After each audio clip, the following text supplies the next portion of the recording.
Dallas is the #1 rival. Dallas is the team that they hate. Dallas is the team that they point to all year. And what bothers them is that they don't feel that that's reciprocated. We always wanted to beat the Dallas Cowboys in the worst way, and I think it almost got to the point where we wanted to beat them so bad we hated them. Well, everybody hated the Cowboys in those days, for sure, because we won and we were clean, and Philadelphia lost and they were dirty. We won down. They absolutely despised us. We hate you. They pointed at the camera and they said, "We hate you, we hate you." And I remember Drew Pearson sitting next to me and said, "My God, they really do hate us, don't they?" While the Eagles were barbarians at the gates of Rome, the Imperial Cowboys were Rome. And America's team. Eagle fans were mustard and soft pretzels, Cowboy fans Chanel No. 5. These were more back-alley brawls than majestic battles, and fair play was forsaken for late hits and low blows.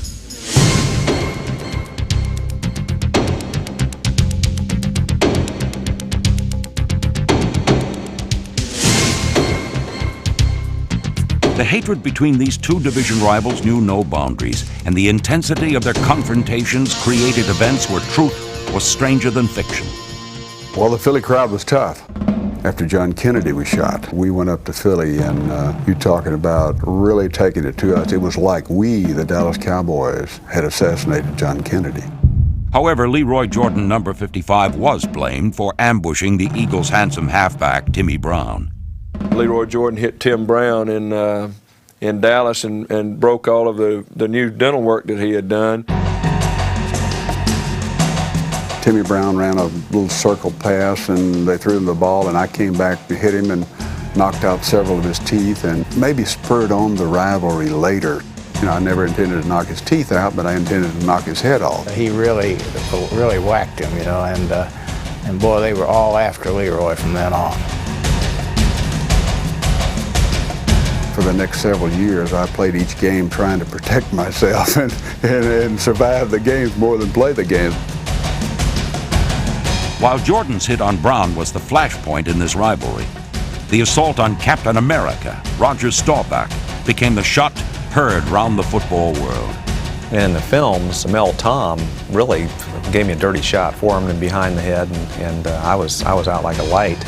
They had a meeting up at the commissioner's office, and Tom kept denying that he hit me, and of course then he saw it on the film. I think they fined him $1,000. At that time, the biggest fine ever levied on a player. The extra nudge, the extra shot, the extra pop into a guy. He took the shot on me, and then I tried to get up to retaliate, and he just grabbed my face mask and almost twisted my head off inside my helmet. And from then on, I had this nasty attitude against the Eagles. I always wanted to get them. I wanted to cheap shot them like they were cheap shotting not only me, but some of the other players. Harold Carmichael caught a pass in 127 consecutive games. But where did his streak end? It ended in Dallas. Dennis Thurman hit him and knocked him out of bounds, put him at back spasms, and he couldn't finish the game. We need to end the streak against us. Dennis pulled the trigger on him, and that was it. Tom Landry's Cowboys so thoroughly dominated the Eagles that in one 13-year span they won 22 of the 26 games. The series degenerated into a dreary litany of ugly Eagle defeats. Sundays were a day of rest for Dallas until the Eagles found salvation in 1980. Dick Vermeil, he kept stressing to us, guys, keep working hard. We're going to beat the Dallas Cowboys. We have arrived. And sure enough, it happened. We're going to New Orleans. I'll tell you where you're going. You're going to Super Bowl.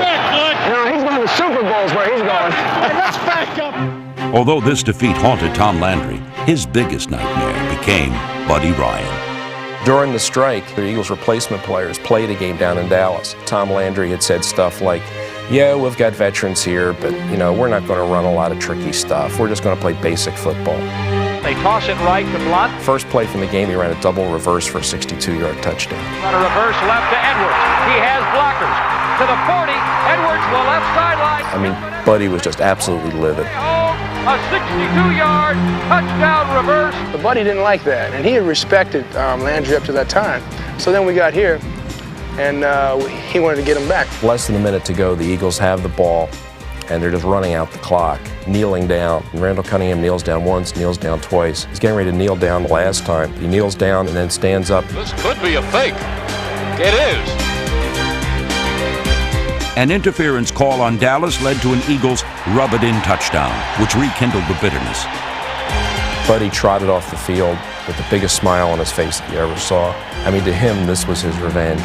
Yeah, we're talking about Buddy Ryan. There's only one Buddy Ryan. Ryan's teams crushed the Cowboys 8 straight times, which signaled the end of the Dallas dynasty. Buddy, was it fair enough to think that it was more important beating the Cowboys than just winning and going to the playoffs? Oh, who in the hell are the Cowboys? We beat them every time we play them. Oh, I would have said something to Buddy, but he wouldn't stand on the field long enough. He put his big fat rear end into the dressing room. I resent that. I've been on a diet. I lost a couple of pounds, and I thought I was looking good. And then he goes and calls me fat. I kind of resent that a little bit. Veterans Stadium under Ryan became Devil's Island to Jimmy Johnson's Cowboys. It's hostile, man. You got batteries, snowballs, all type of stuff coming from upper deck. Jerome Brown, the defensive tackle of the Eagles, pleading, let's cut it out with the snowballs. Ice balls, not snowballs. This is really fun.